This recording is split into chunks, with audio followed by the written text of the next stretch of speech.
नजमुल साकिब साहब, इस सबसे पहले शुरू करते हैं जहाँ से उम्मीद जागी पाकिस्तान तहरीक इंसाफ की। आपको क्या लगता है क्यों पाकिस्तान तहरीक इंसाफ को ये खुशफहमी कह लो, इसको ये दुरुस्त लफ्ज़ होगा, या ये क्यों उम्मीद जागी कि इमरान खान जो है वो रिहा होने वाले हैं? जिस तरह के उनके बयानात थे, जिस तरह उनके चेहरे पर खुशियाँ थी, ऐसा तासुर मिल रहा था कि इमरान खान जो है वो रिहा होने वाले। देखिए लोग, सबसे पहले तो आपने ये जो दहशतगर्दी के वाक़यात का जिक्र किया है, सबसे पहले तो इसकी मज़म्मत करते हैं और थोड़ी देर के लिए देखते हैं कि इस मज़म्मत का मतलब क्या होता है।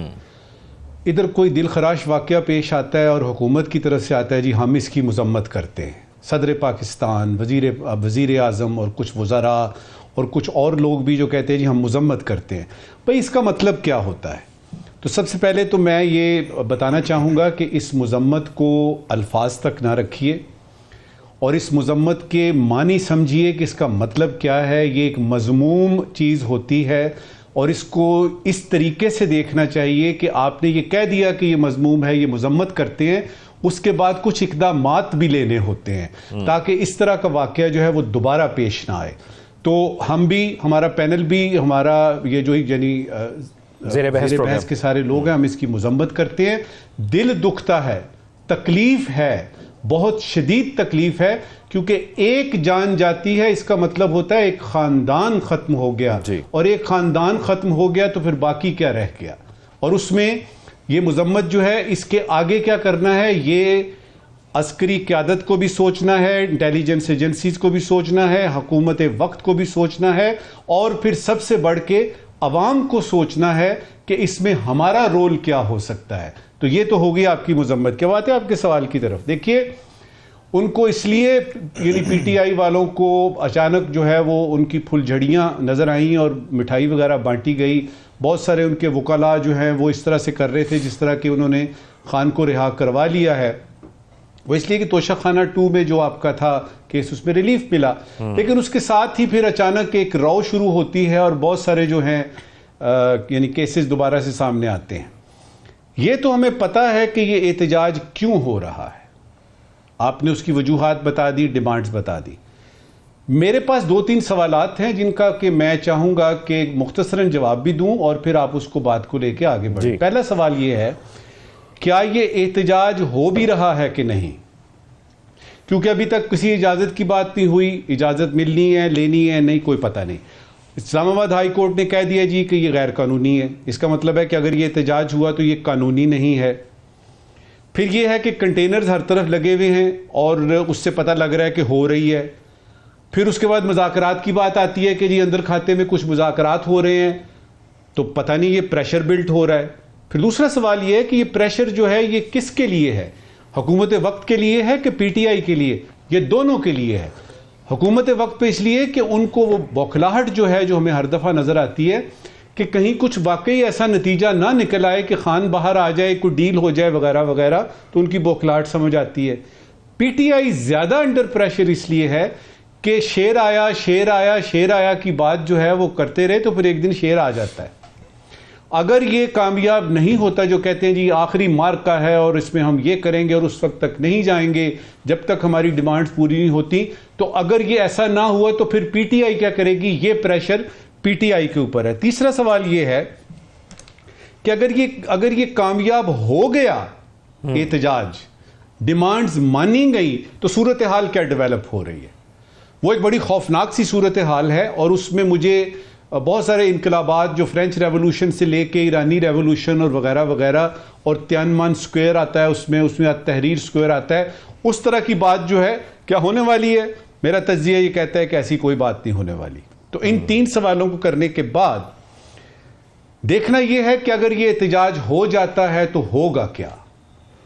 नंबर 1, बड़े पैमाने पर मैं देख रहा हूं कि गिरफ्तारियां होंगी और मेरी ख्वाहिश होगी कि पीटीआई के जितने भी रहनुमा हैं वो अपने सारे दोस्तों के साथ आगे मौजूद हों, हरावल दस्ता उनका हो, क्योंकि ये जो वर्कर्स और ये जो सरकारी मुलाजमीन और ये सारे हैं ना, गिरफ्तारियां इनकी होनी है। एक मैसिव तौर पे पता लगे कि जी आपने वाकई सारे के सारे सामने आए हैं, तो मुझे तो गिरफ्तारियां सबसे पहले नजर आ रही हैं। इनकलाब की मैं बात कर चुका हूं, मुझे नजर नहीं आ रहा। पिंडी इस्लामाबाद के अवाम और मिन हैसुल कौम, पूरी कौम जो है वो इसमें से फंसेगी, सड़कें जो हैं वो रोएंगी, वो मुझे नजर आ रहा है। ये इन एनी केस होगा अगर 23 तारीख तक यानी कल शाम तक ये ऑफ नहीं होता। मुज़ाकरात, आखिरी बात इस वक्त की, वो जो अंदर खाते में सुनने शुनीद है कि अंदर खाते में मुज़ाकरात हो रहे हैं, मेरी इत्तलात के मुताबिक उन मुज़ाकरात की बेल मुंढे नहीं चढ़ी और मुझे नहीं लगता कि अगले एक दिन में वो बेल मुंढे चढ़ जाएगी। तो ये है सूरत हाल। नजम साहब, इस मौके पर आपको क्या लगता है कि बुशरा बीबी साहिबा ने जो ये ख़ास तौर पर एक बरादर इस्लामी मुल्क के हवाले से जिक्र किया है, आपको लगता है कि ये ज़रूरत थी उनकी जानिब से या गैर ज़रूरी बयान उन्होंने जारी कर दिया? देखिए, बुशरा बीबी ने जो बयान दिया है उस पे हुकूमत का वज़ीर दिफा को हमने देखा, उन्होंने रिएक्शन दिया। वज़ीर आज़म ने बड़ी भरपूर तरीके से उस पर रिएक्शन दिया। फिर हमने इरफान सदीकी साहब को, जो हमारे बड़े मोहतरम हैं, उन्होंने रिएक्शन दिया।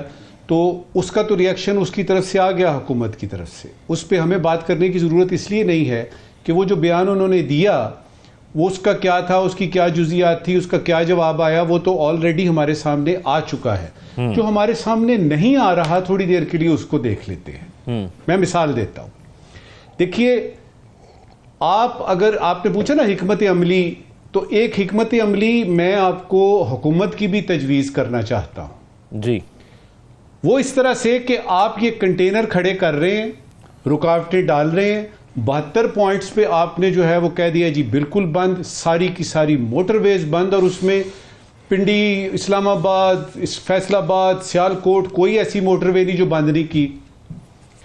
अब उसमें जब वो आएंगे तो रुकावट आएगी तो झगड़ा होगा तो फिर वो चीज़ें जो कि बहुत सारे लोग देख रहे हैं जी कि पता नहीं लाशें गिरेंगी और खून बहेगा, तो आप ये क्यों नहीं करते कि उनको आने दें? आप उनको आने तो दें, वो क्या करेंगे आके? वो आते हैं, वो आके क्या करेंगे? नारे लगाएंगे, सड़कों पे दंदनाते फिरेंगे, करेंगे क्या वो? मुझे इसकी समझ नहीं आ रही। साहब वो कहते हैं कि हम जेल से इमरान खान को छुड़ा के ले जाएंगे। अली अमीन गंडापुर साहब कहते हैं कि हम छुड़ा के ले जाएंगे उनको। इसकी पॉसिबिलिटी ज़ौक इसलिए नहीं है कि ये कोई खालाजान का घर नहीं है, ये कोई जंगल नहीं है कि इसमें आप जाएंगे कि 4 जत्थे जा रहे हैं और जेलें तोड़ी जा रही हैं और वो हो रहा है, तो फिर रिट ऑफ द स्टेट किधर गई? आप उस वक्त का इंतजार करें जब ये चीज हाथ से निकलती है। जब आप किसी को रोकते देखें ना, किसी को ऐसे ही पकड़ के जेल में डाल देते हैं तो वो बाहर निकलता है तो कहते हैं जी असी भी जेल कटी दिया ने, वो खामखाई बदमाश बन जाता है। आप इनको आने तो दें, इतना हौसला करें कि आपकी प्रेपरेशन इस तरह की हो कि अगर चीज हाथ से निकलेगी तो उसके बाद हम कुछ एक्शन लेंगे। आपने तो अभी वो आए ही नहीं है, अभी तो वो पता नहीं आते भी हैं कि नहीं आते, आएंगे तो करेंगे क्या? तो मेरा बुनियादी तौर पे ये है कि हुकूमत को चाहिए कि वो इसके बारे में जरा दोबारा सोचे, क्योंकि पिछली दफा भी ऐसे ही हुआ था। टाई फिश उधर से वो आए और यानी गंडापुर साहब बारों बार पीर विदाई जो है वो अपनी असेंबली में पाए गए। आने तो दें उनको, देखें तो सही, ताकि उनके पास ये गिला ना हो कि जी हमें आने नहीं दिया गया। मैं आपको यकीन से बताता हूं कि अगर इस तरह की कोई प्रोटेस्ट है, उसको पूरा मौका दे के देख तो ले, ये सांप इस पटारी से निकाले तो सही। अच्छा ये बताइएगा साहब, अच्छा एक तो बेलारूस के सदर वहां पे आए होंगे एक वक्त के हमरा, एक क्या इंपैक्ट हमारा वहां पे पड़ेगा? एक राव साहब ने कहा कि जैसे बताया कि पूरी दुनिया के अंदर यह एहतजाज कर रहे हैं जहां जहां पर पाकिस्तान तहरीक इंसाफ का वर्कर है, तो क्या ये इसलिए किया जा रहा है कि वो बैरूनी अटेंशन भी ले सकें, जहां से उम्मीदें भी लगाई हुई हैं उन्होंने? देखें, मुझे इससे याद आ गया SCO की जब हो रही थी ना कॉन्फ्रेंस, तो एक दो वज़रा के बयानात मुझे याद आ गए कि ये हो लेने दें, इसके बाद जब मर्जी करें।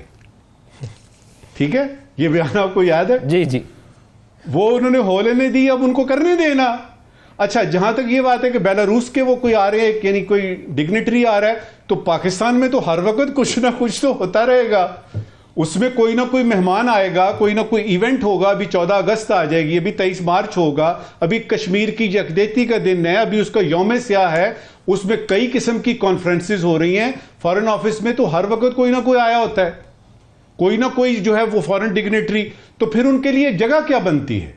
लिहाजा ये कहना कि बेलारूस की वजह से, देखिए इस तरह से नहीं होता, इस तरह से नहीं करते। आपने एससीओ का ना करें क्योंकि ये कॉन्फ्रेंस है, बड़ी अहम है। अब यह है कि फिर उनको दिन दें, वो आप दे नहीं रहे। मसला इसमें एक चीज का नहीं है कि वो आ रहे हैं और वो, मैं बात अपनी मुख्तसर करता हूं, फटाफट 2-3 बातें आपसे शेयर करता हूं। देखिए, मुझे मेरा तज्जिया ये कहता है कि ये हुकूमत अगले साल भी चलेगी।